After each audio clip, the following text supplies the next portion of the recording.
Hey there. Subscribe to my channel and also press this bell icon so you can get latest video notifications. And this is absolutely free.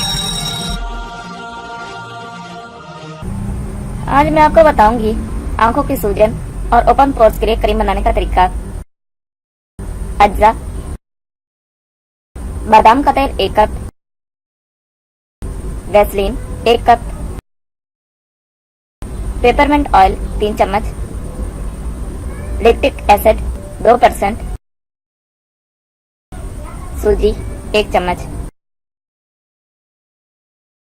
बनाने और इस्तेमाल करने का तरीका।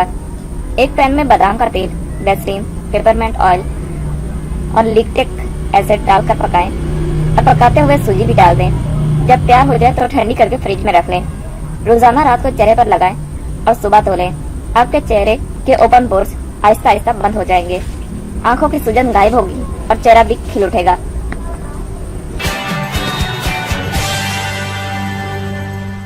Thank you for watching my video.